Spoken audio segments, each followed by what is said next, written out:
think about what people identify as social justice subjects of my work, my first thought is trying to really consider how conscious that is. I'd like to think it's an unconscious choice. I know that in my work, that when I sit down to write, I don't think in advance I'm only going to choose certain kinds of subjects. I'm a kind of poet who responds to the environment or to conditions or to the news or the people, to my environment.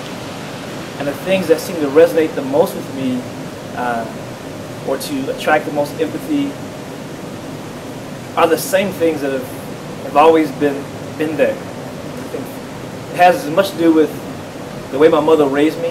I think growing up in a community in small town Danville, Kentucky, where people looked out for each other, where it was not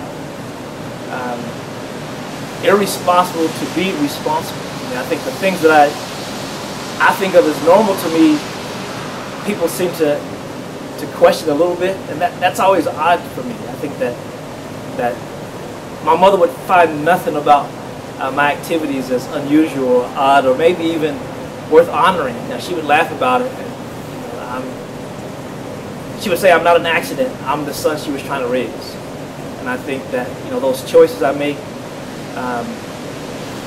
as an artist, as a writer, as a teacher, are just byproducts of good mentoring and good teaching and strong parenting, and trying to live responsibly in a world that needs change.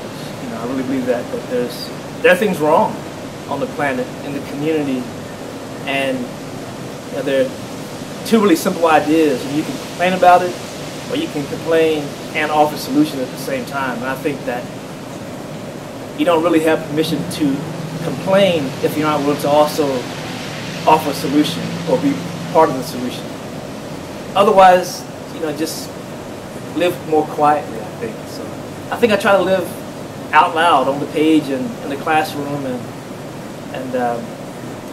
in an honorable way. I think that I want to make my people, my community proud of my participation in it, and I hope my kids are the same. I have 2 adults now, and a daughter raising her own kids, and I look at how she parents, and I kind of swell with pride because it reminds me of my own mother, and I like to think that those ideas passed through me to her, that she didn't just make them up.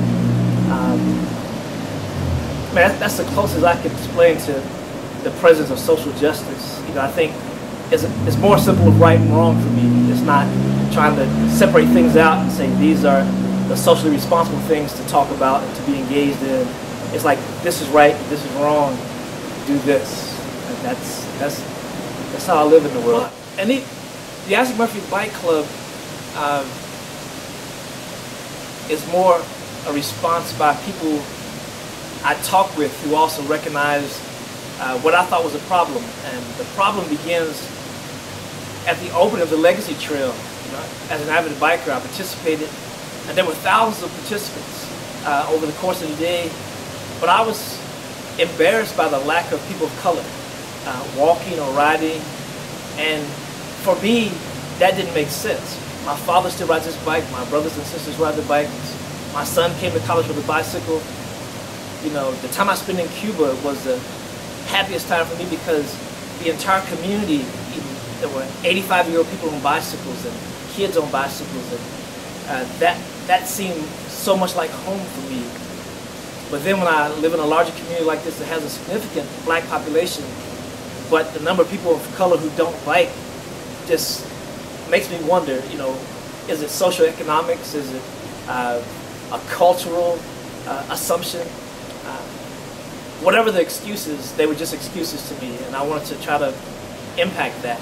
So I thought about starting a bike club that put bicycles in the hands of people who needed to ride, who wanted to ride, on a trail that was perfect for riding.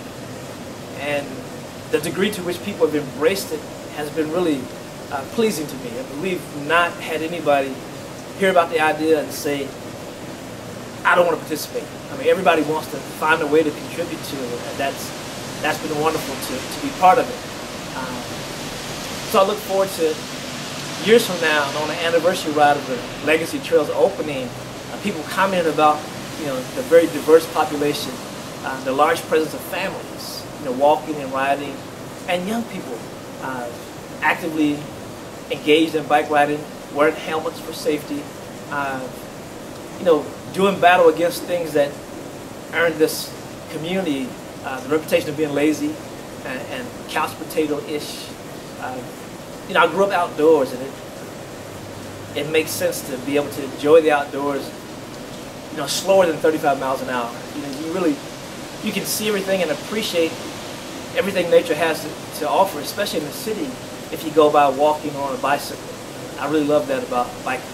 The program, the Asbury Bike Club, works on two levels.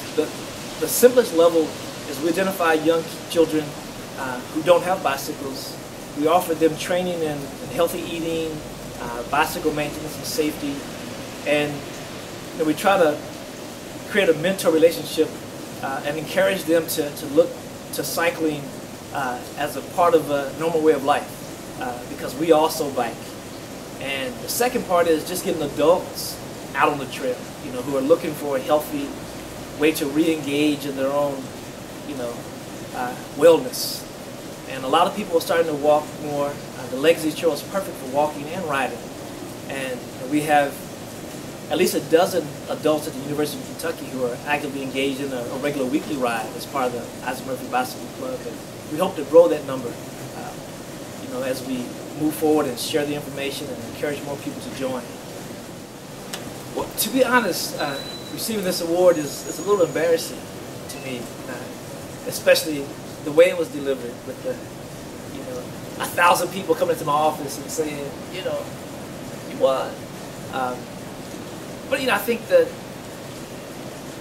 if you really give something and you're genuine about it, you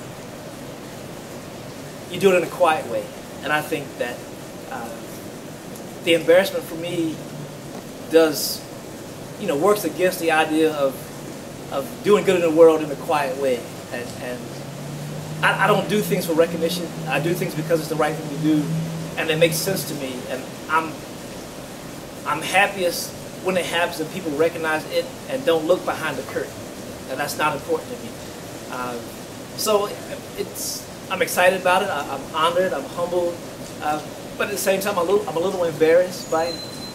But I appreciate it. When I look at the long list of people who've been recognized in the past, and to share this award with, this year with the Real World String Band, it's doubly humbling because, I really appreciate the power of their music, and I know that those women, what they stand for, and the artistry they bring to their art form, and the way they present it. I had a chance to be on a radio show with them, and that was such an exciting evening. To be back in their company really makes it extra special.